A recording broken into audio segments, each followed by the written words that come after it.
We got a little bit of an agenda here, so we can go ahead and get moving.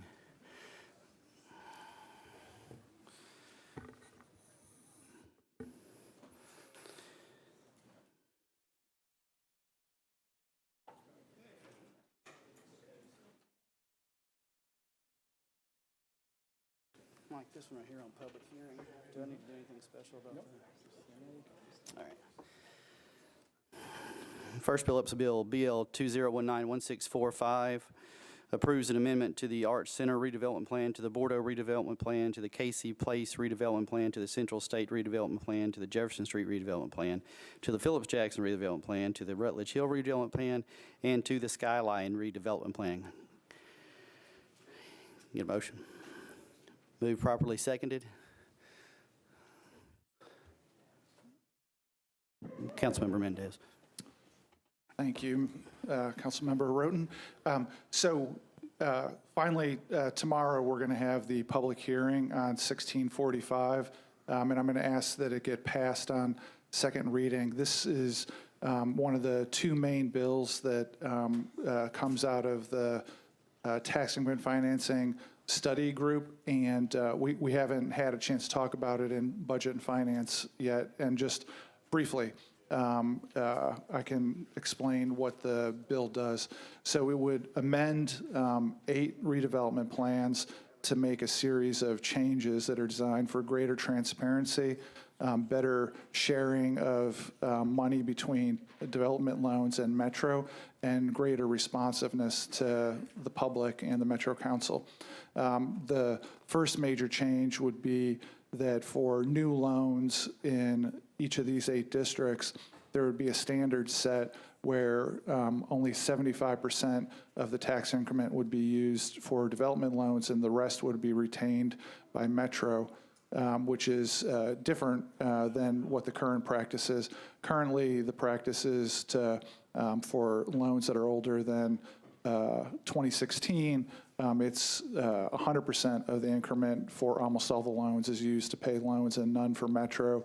And we passed an ordinance in 2016 requiring that debt services taxes be retained by Metro. This would expand the amount of money that stays with Metro and have a more, I think, equitable sharing of resources from development between paying loans and the Metro budget. The second major area of change would be that how often the council weighs in on tax increment financing plans.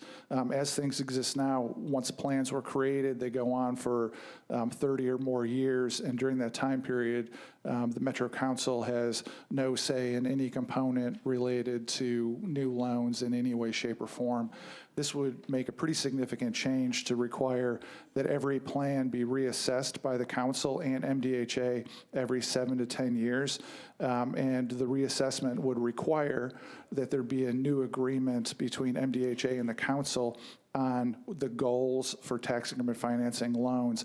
And if there wasn't an agreement for this periodic reassessment, then there would be no new loans in the district. So, for example, the Gulch district is not quite 20 years old yet.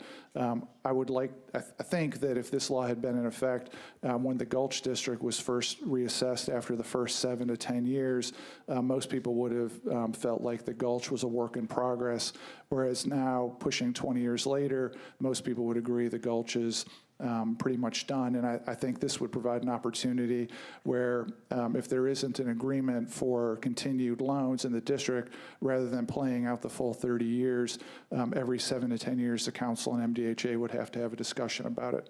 And then the last thing that would major change would be that currently only MDHA may initiate plan amendments. This would make it so both the council and MDHA could initiate redevelopment plan amendments subject to the other one's approval. And so that in a nutshell is the changes for the 8 existing redevelopment plans. Thank you, Councilmember Mendez. Councilmember Berkeley Allen. Just to make sure I understand, so if we allocate 75% to go back into the general fund to pay for it, pay back the debt, will it be obvious how that gets allocated between the school funds and the debt service funds, or will we just divide that 75% evenly amongst all those other things? Councilmember Mendez. So it's flip-flopped. It's 75 for the loan, 25 for Metro. So this topic got a whole lot of discussion from the committee. And as a refresher, a year ago, when I had proposed legislation to hold back the schools fund portion, the comment from the administration table was, well, that's impossible. It impacts the budget equally across all the funds.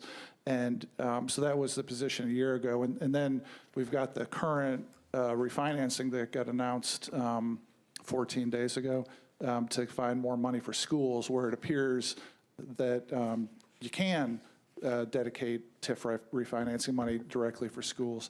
The thing that was clear out of the TIF study group is that you can call it what you want, but ultimately any TIF dollars impacts all the funds. And you could, from a matter of accounting presentation, make it look like it's impacting one fund only, but obviously all the money is fungible across the funds. Talia Lomax O'Neill was very clear that she is in favor of the way it's been presented from an accounting point of view for years, which is to show all the money coming into Metro, allocated to the funds, and then debit each fund, because she has felt like that's more transparent because it shows the impact to each of the funds for tax increment financing. So long-winded answer is, I think the most technically correct answer is that when you hold dollars back for Metro instead of for development loans, it does impact all the funds pro rata for how much of the budget they are. Does that make sense? So it wouldn't necessarily all go to schools, or some to schools and debt service, and none of it to just the general fund and the urban services fund? Well, I mean, if I'm remembering those 6 funds, they're broken down into debt, schools, and just operating sort of, or whatever, so. And we passed the 15% to be Right. held back for debt, and that's still in place. Basically, this makes it up to 25%, and 60% of that, 15 of the 25% will have to go toward debt, and the rest will impact all the funds Okay, equally. so we couldn't put 10 to debt and let everybody else. It really, I know I'm the one who a year ago said 40 all for schools. Fundamentally, it's all right pocket, left pocket. Okay. And so I think it would be unnecessarily moving target to say what percentages. Even now in this conversation, I'm saying 15% for debt. Like, that's a very rough approximation. A few years ago, it was 12%. Right. Next year it might be 15.5%. Okay. So it's, appreciate I think the best way to look at it is it impacts all the funds. Okay, thank you. Councilmember Glover. Thank you, Chair. So, Chair, may I ask the sponsor 1 or 2 questions, if you wouldn't mind, please? He is still on, so you ask away. All right, thank you. So here's my question. If we do this, it will only involve new TIFs, nothing that's already out there. Is that correct? That is correct. Okay. And so would this require, and I think this is my second question, would this require the way the bonds are written or the loans are done by these various individuals, would it require that they follow this bill? Yeah, so the technical enforcement mechanism would be, these redevelopment plans are approved by council and MDHA, and so the amendment will be approved by council and MDHA. Going forward, MDHA does a new loan, they would know that they could only pledge up to the certain percentage of the new tax revenue. And the way, like, the Omni loan reads right now, it's 100% of the tax revenue, new tax revenue is pledged, and going forward, it would just be the lower percentage that was pledged. And so it would be on MDHA from a compliance point of view to make sure that the loan documents didn't pledge more than the percentage that was allowed in the redevelopment plans. Okay. Mr. Jameson, if we do this, because I think one of the things I remember, and forgive me if I'm wrong, once we get into this, it's like a black hole. It just, they keep taking, et cetera. Does this actually have a timetable to it as well, where this money would only be used for this amount of time, and then it all would come back to Metro? Yeah, you also That's what I have thought. a new assessment period that you haven't had before. So you'll have the opportunity to tweak within a minimum of 10 years and a maximum frequency of 7 years to come back and look at how it's actually played out. Okay. Thank you, Chair. I was when I read the analysis, I was trying to make sure I understood it correctly. Thank you. Councilmember Mendez. And then also, Councilman Glover, that law we passed in 2016 specifically had a provision that outlawed the subsequent use of TIF property increment on new loans absent the specific approval of the council. And so the idea like the AT&T buildings tax increment is being used for the Omni right now, it's definitely got to come back on the tax rolls completely after the Omni loan is paid. And going forward, we would have to specifically design a plan that said otherwise, or we'd have to specifically authorize a loan that used a TIF properties increment for a subsequent property. So theoretically, we dealt with that pretty good a couple of years ago.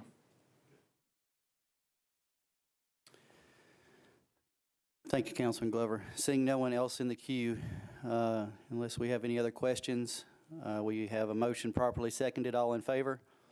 Any opposed? You recommend. Next bill, RS 2019-1800, sponsors Virtue, Syracuse, and others. We have a letter from the sponsor. Approves an option to purchase a parcel of property in Bells Bend for use in Metro Government's Park and Greenway system. Get a motion. Moved and properly seconded. Seeing no one in the queue, all in favor? Any opposed? No. Hold on, my apologies, Councilman Glover. I just saw you wanted to speak. Councilmember Glover. Okay, so again, reading the analysis here, and I guess we asked the question of Mr. Jameson. By passing this, what exactly does this do to us? Does it go ahead and give a green light to Parks to buy the land, or? In its original form, it allows the approval of the option and the execution of the same in the same setting. So if we do this, then is it completely out of our hands after that point?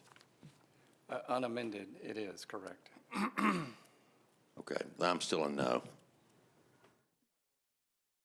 Point of order. Councilmember Mendez.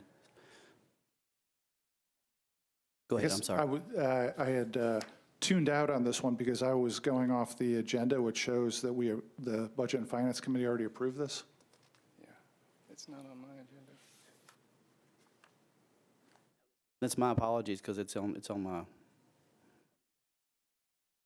right, well. 1813. I mean, if we're going to consider it, I would like to move an amendment, but if we're not, because it's already been approved, then not. And I'm being told by council that we've already approved it, so we'll move on to the next bill. My apologies.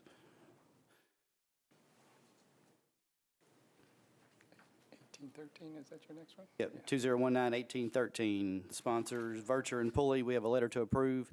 Approves a grant from the Tennessee Department of Health and Metro Board of Health to provide HIV/AIDS core medical services and early intervention services for those persons who do not have sufficient health care coverage or financial resources. Motion properly seconded. All in favor? Any opposed?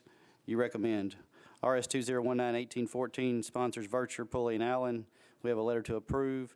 Approves the Healthy Built Environment Grant from the Tennessee Department of Health to the Metro Board of Health to purchase and plant trees in conjunction with the Route Nashville project. Motion properly seconded. All in favor? Any opposed? You recommend. RS 2019-1817, sponsored Vircher and Pulley. We have a letter to approve. Approves the presumptive eligibility services grant from the Tennessee Department of Health to the Metro Board of Health to provide prenatal presumptive eligibility program enrollment assistance to pregnant women with TennCare and Cover Kids application. Got a motion properly seconded. All in favor? Any opposed? You recommend. RS 2019-1818, sponsors Vircher and Pulley. We have a letter to approve. Approves an amendment to grant from the U.S. Environmental Protection Agency to the Metro Board of Health to fund an ongoing program to achieve established ambient air standards and protect human health. Got a motion properly seconded. All in favor? Any opposed? You recommend. RS 2019-1820, sponsors Vircher, Pulley, and Swope. We have a letter to approve. Approves an amendment to a grant from the Tennessee Department of Health to the Metro Board of Health to ensure federal preparedness funds are directed to Tennessee regional and metropolitan emergency preparedness programs. Properly moved and seconded. All in favor? Any opposed? You recommend. RS 2019-1821, sponsors Roten and Vircher, authorizes the Department of Law to compromise and settle the property damage claim of Ramiro Manduano against Metro government in the amount of $18,601.06. Motion properly seconded. All in favor? Any opposed? You recommend. RS 2019-1822, sponsors Roten and Vircher, authorizes the Department of Law to compromise and settle the property damage claim of Zachary Stone against Metropolitan government in the amount of $25,700. Properly moved and seconded. All in favor? Any opposed? You recommend. RS 2019-1823 approves an application for a technology grant from the Tennessee State Library and Archives to the National Public Library to fund the purchase of mobile barcode and large format document scanners for remote card registration and checkout during community outreach programs. Properly moved and seconded. All in favor? Any opposed? You recommend. RS 2019-1824, sponsors Vircher and Syracuse. We have a letter to approve. Approves the grant from the Tennessee Arts Commission to the Metro Arts Commission for general operating support to cover program and direct expenses related to well-established Tennessee arts organizations. Properly moved and seconded. All in favor? My apologies. We were moving along there so well. Councilmember Allen. That was actually about 6 bills back, and I'll just ask the question later, sorry. My apologies. Councilmember Pulley on the board. Just wanted to check the fiscal impact of this. According to our sheet here, it looks like we've got some exposure. I just want to know what that is.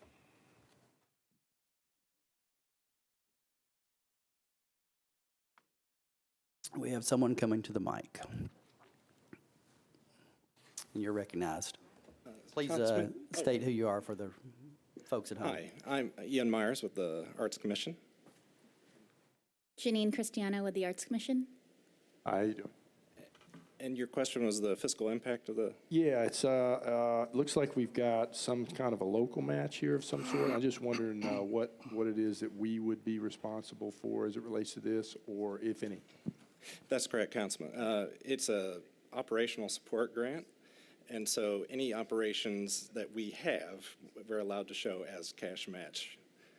So we generally show matching funds from our actual Metro Arts grants. All right, thank you. Thank you, Councilmember Pulley. And I'm sorry, Councilmember Allen. Thank you. We have a motion properly seconded. All in favor? Any opposed? You adopt.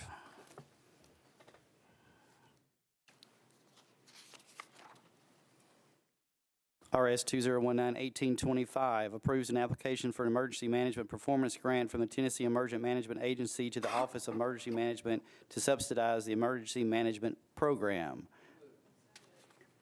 Properly moved and seconded. Councilmember Pulley. Same question, just want to see what our exposure is on this as well. And you're recognized. Thank you. Thank you, Drusilla Martin. This grant is for $188,350, and we match it in the same amount from our operating budget. Thank you. Thank you, Councilmember Pulley. We have a motion properly seconded. All in favor? Any opposed? You recommend. RS 2019-1827, sponsors Virtue, Roberts, and Swope. We have a letter. Approves an application for a Project Safe Neighborhoods grant from the U.S. Department of Justice to the Metro Nashville Police Department to reduce gun-related violence in Nashville by implementing intense follow-up investigation by utilizing National Integrated Ballistic Information Network leads and the ATF E-Trace programs. Motion properly seconded. Seeing no one on the board, all in favor? Any against? You recommend. RS 2019-1828, sponsor Syracuse and Bedney. We have a letter to approve, declare surplus, and approves the disposition of parcel of property located at 0 Crillwood Drive. Looking for a motion from someone out there. It's moved, properly seconded, and Councilmember Allen, I have seen you this time, so. Thank you. You're recognized. I was going to ask if it's too small to put a house on, but I did actually go online, and it is a whole lot smaller than all the properties around there. So I just want the world to know that this is a very small lot, and that's why we're selling it. Thank you, Councilmember Allen. We have a motion properly seconded. All in favor? Any opposed? You recommend.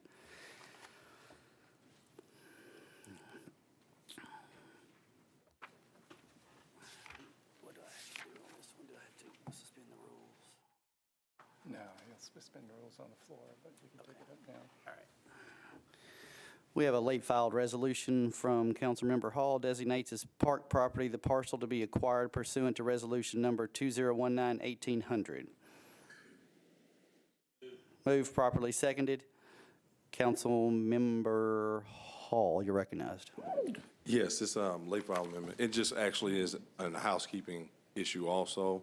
It just clarifies some language that makes sure that this is specifically listed as open spaces and under parks. So I'd ask this to be moved. Councilmember Glover. And I had pushed my button too, but I ended up taking it off on the 1800. So, Mr. Jameson, the question I asked Councilman Mendez in between when 1800 was first discussed, that maybe shouldn't have been, versus, but it was, and now this. What is the ruling to bring up the amendment on the floor tomorrow night in order to introduce something? An amendment can be introduced tomorrow. The amendment does not necessarily need to receive a recommendation from the committee, so it can be raised tomorrow. Okay. All right. Thank you, Chair. Thank you, Councilmember Glover. We have a motion properly seconded. Seeing no one else in the queue, all in favor? Any opposed? You recommend. We're on to bills on second reading. Bill number BL 2018-1320, Mendez and Elrod approves an amendment to the Rutledge Hill redevelopment plan. Moved, properly seconded. And I see Councilmember Mendez is in the queue. You're recognized. Thanks. So this is one of the TIF bills that I filed last September. And I would like to, I have it still just as a fallback if for whatever reasons the bill we just discussed earlier wouldn't pass. So I'd like to defer second reading on this till August 6th. So I have a motion for deferral properly seconded. All in favor? Any opposed? You recommend deferral.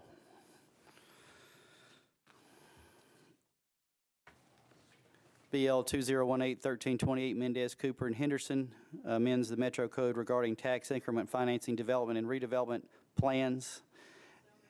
It's moved and properly seconded. Councilmember Mendez, you're recognized again. Same thing as the last one, move to defer second reading till August 6th. We have a motion to defer properly seconded. All in favor? Any opposed? You recommend deferral. BL 2019-1524. Sponsors Virtue and Hall. We have a letter from the sponsor. Amends the Metro Code regarding definitions of qualified company and qualified project and eligibility for economic and community development incentive grants. It's moved and properly seconded. All in favor? Any opposed? Oh, my apologies. Councilmember Allen. Thank you. I was slow to hit the button. That's all right. Two questions. If I'm understanding this right, it limits eligible companies to those who have not already applied for a grant. And so my question is, what if they applied and didn't get it earlier? And then what is the period that that covers? Is it ever in the history of Metro or in the past year, or is that specified? The way it's drafted, the answers to both questions would be yes. Simply by virtue of applying for, you're coming under the restriction, and there is no date restriction. It seems like those are details that would be helpful to get addressed before. Is this amendable on third reading? It's an economic Okay, development. so did you hear my questions, Mr. Hall? Okay. I would love to see something that would address both those questions in before third reading. Thank you, Councilmember. Councilmember Mendez. Sorry, I had it pressed for the next bill. No problem. Councilmember Weiner. Thank you. I share Council Lady Allen's questions and concerns. I have a few others, but I won't bore you. However, I do have one that is appropriate for Mr. Jameson. Is there any law on the books, state, federal, local, that this might unintentionally violate? Not that I'm aware of, but the problem with unintended consequences is that Right. they're typically unknown. Okay, thank you. Never a truer statement has ever been stated. That was profound, I'm just going to say. Oh, sorry, y'all, hold on. I lost my train of thought there. Councilmember Allen.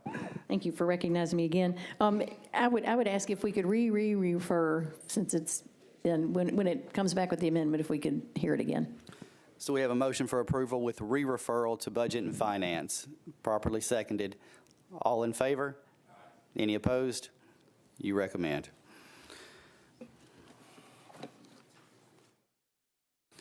BL 2019-1630 is Mendez, Cooper, and others amends the Metro Code pertaining to the requirements for tax increment financing plans. Councilmember Mendez, you recognize. So this one I would like to pass on second reading. This goes hand in hand with the one I discussed at length earlier. 1645 was that bill, and that one would amend, as we discussed, 8 existing redevelopment plans. This bill, 1630, would create the exact same requirements for new development plans that come in the future. So for example, if we get around to transit-oriented development, the same things I mentioned before, which is the periodic every 7 to 10 year touch-in, so to make sure council and MDHA agree, and setting the standard percentage for the split between development loans. And for Metro, that would apply to new redevelopment districts going forward if we pass 1630, and again, goes hand in hand with 1645. Move approval. It's been moved and properly seconded. Councilmember Allen, you're recognized. Thank you. I just want to take this chance to thank Mr. Mendez for all the work he has done on tax increment financing and the great handouts he's given us so that we can all actually understand what we had and what he's changed and how this is better. And I just applaud all the effort you put into that because I know it was mammoth. Yeah, I second that applause. That's a lot of work, so thanks, Bob, for that. Thanks, I appreciate it. So we have a motion properly seconded. All in favor? Any opposed? You recommend. BL 2019-1643 by Hall, required all existing culverts, inlet storm drains, and ditches within the T2 rural neighborhood policy and T3 suburban neighborhood policy to be upgraded, retrofitted, and/or constructed to current stormwater management manual standards by January 1st, 2025. It's moved and properly seconded.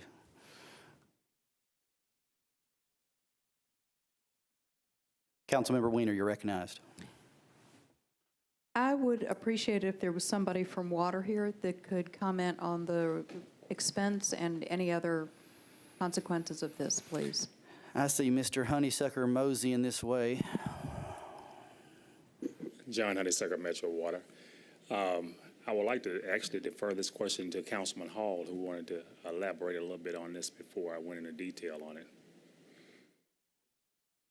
Hold on one second. Can you hit your button for me? Thank you, that helps me, appreciate it. You're recognized. Thank you, Mr. Honeysucker and Chair. So actually, we're still having some conversations about those exact numbers. We've got a meeting scheduled for later this week.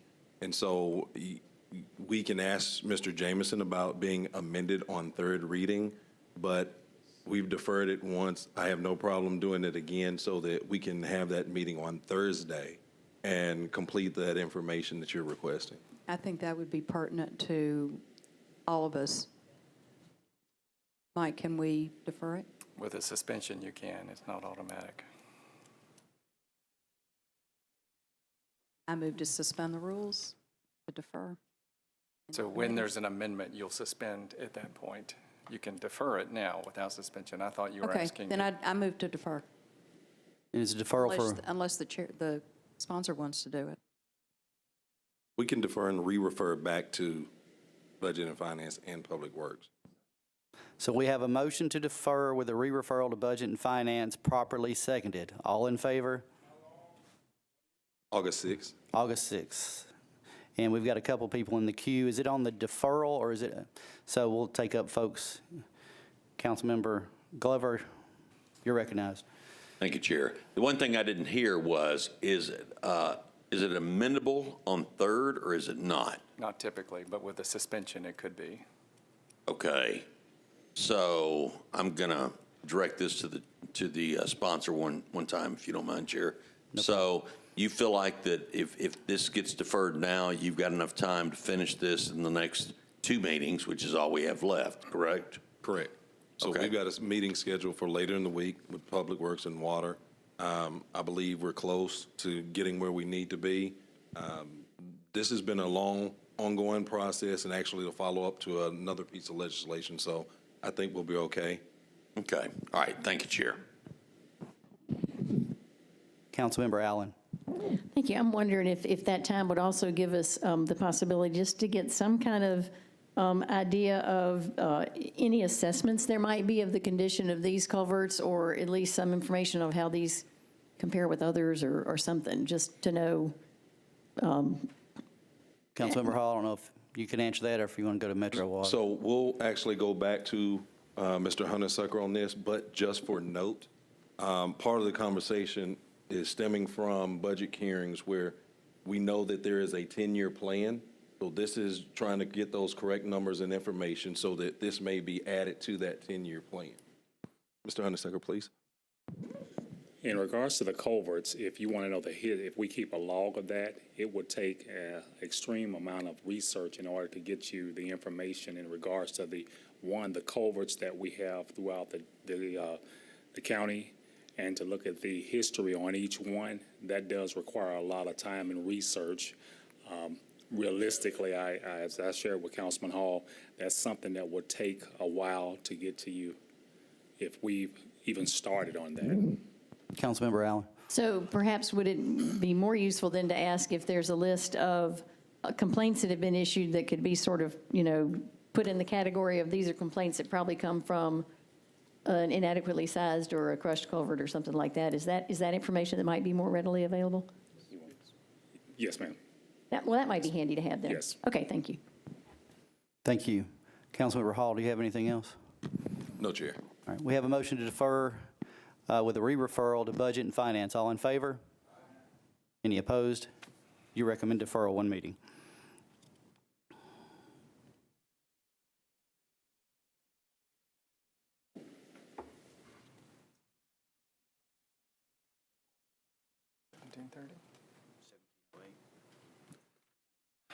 I've got 1643 that we just did.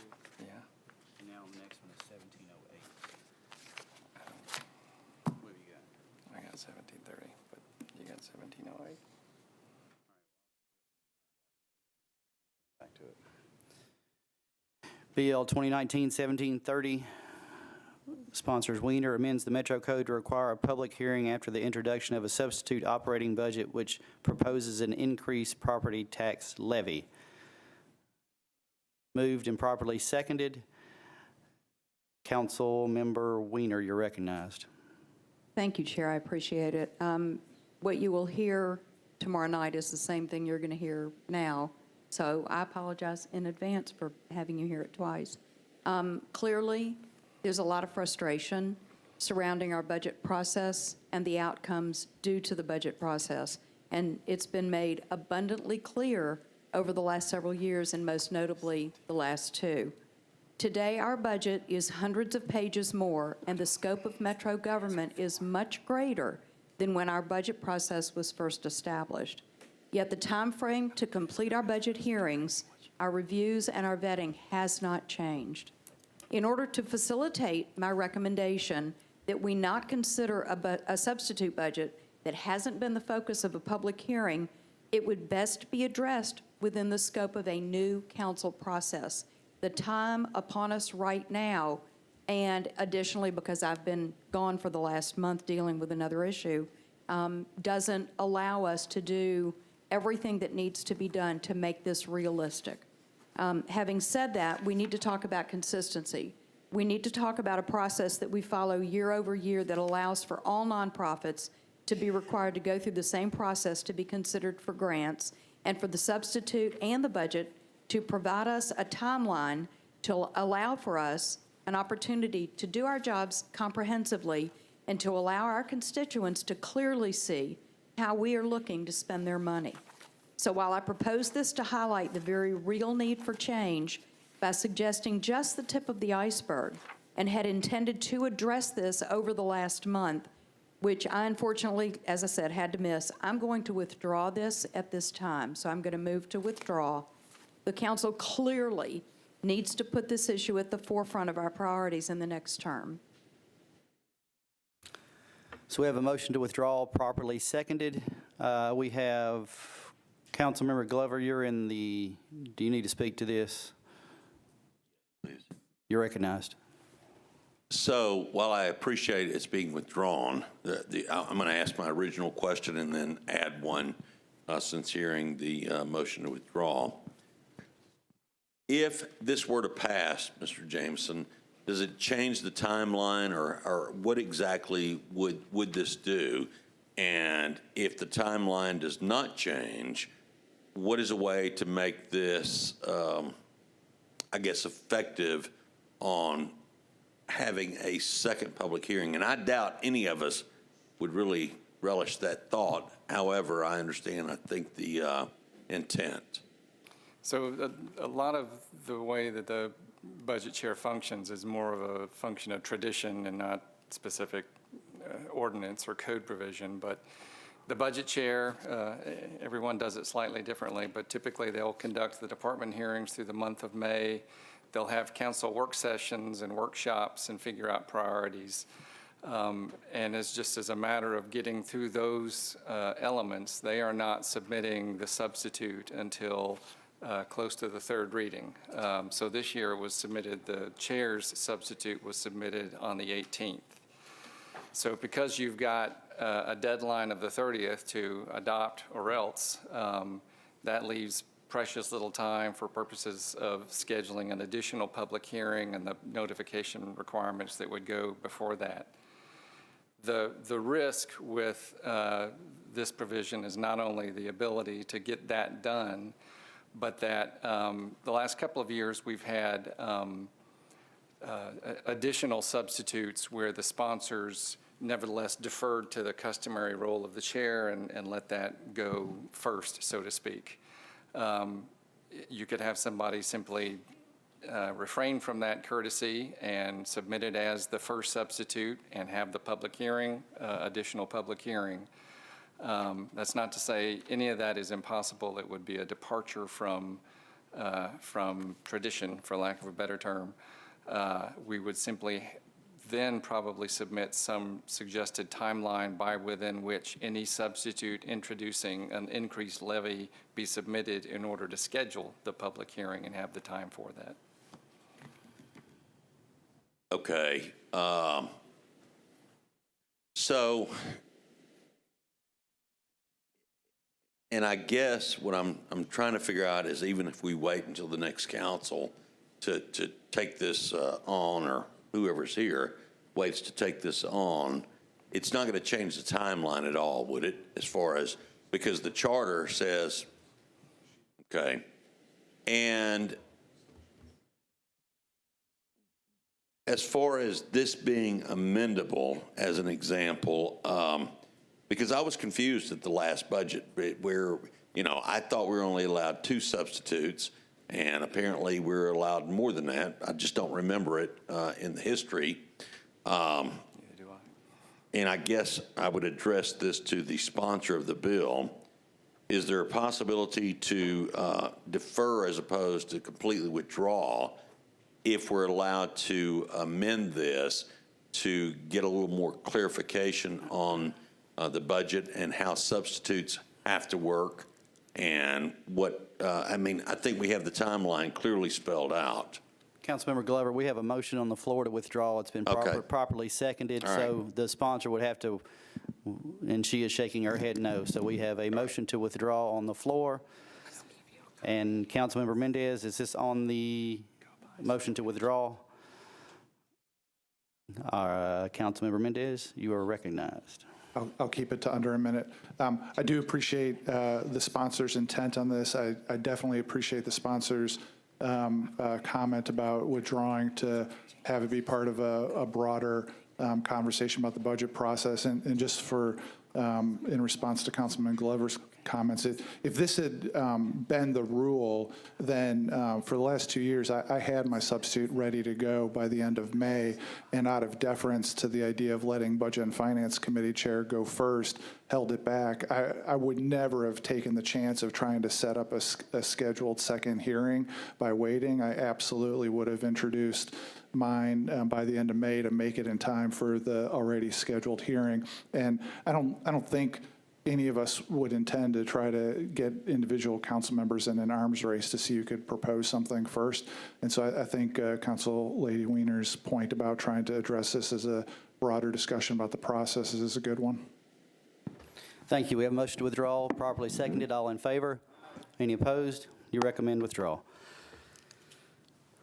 BL 2019-1731, sponsors Davis, amends the Metro Code pertaining to the definition of responsible bidder or offerer and the valuation factors considered in procurement, and amending the Metro Code regarding information reported by employers. And I see Councilmember Davis has popped up, and he wanted to go first, so I'm going to let him go. You're recognized. Thank you, Chair. Wanted to go first just because I was planning to defer this, so I've got to get some stuff together, meeting with Ashford and Michelle downstairs, and just still kind of working on this. So using my one meeting I had baked in to defer this time, and if I can get it straight by the next meeting, we'll move forward. So Okay, ask for 1 meeting deferral. Sure. Thanks. We have a motion to defer, properly seconded. Seeing no one else in the queue. All in favor? Any opposed? You recommend deferral. Go back to 1708. Apparently it was re-referred. BL 2019-1708, sponsors Vircher, Bedney, and others. We have a letter to approve from the sponsor. Grants a franchise to Zoyo Group LLC to construct, operate, and maintain a telecommunications system within Metro Nashville. And can I get a motion? Moved and properly seconded. And Councilmember Allen, you are recognized. Thank you. Is there any way we can bake into this some requirements for having sidewalks repaired? I mean, aren't these the people that are putting things in the road and the sidewalks and sometimes leaving them open for months at a time? I think this generally goes to the attachments, the pole attachments. This doesn't, I think explicitly, it does not include inclusion of poles within the right-of-way and so forth. So I don't know that that would be necessary. So in general, this is all above ground on existing poles. Okay, then that's good. Thank you. Seeing no one else in the queue, all in favor? Any opposed? You recommend.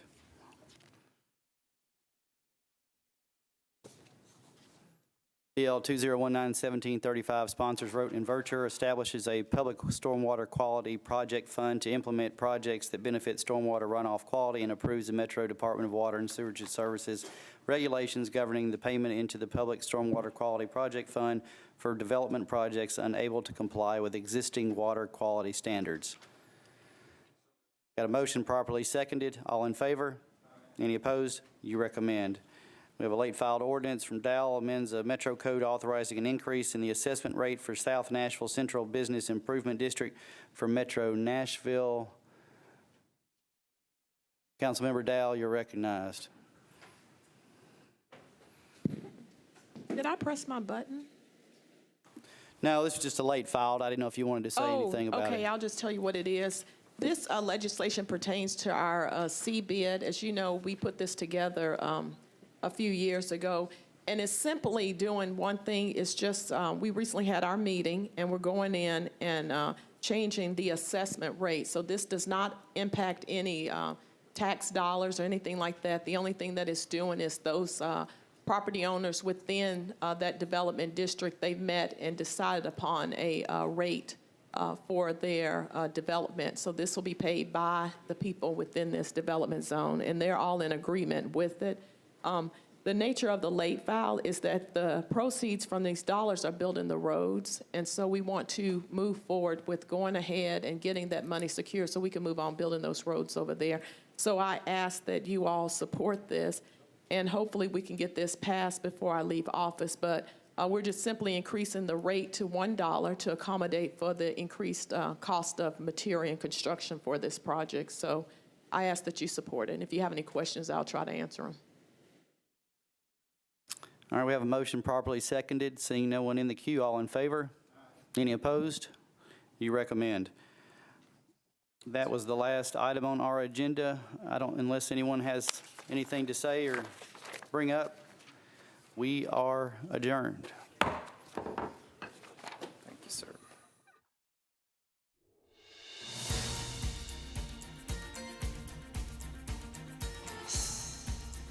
This has been a service of the Metro Nashville Network.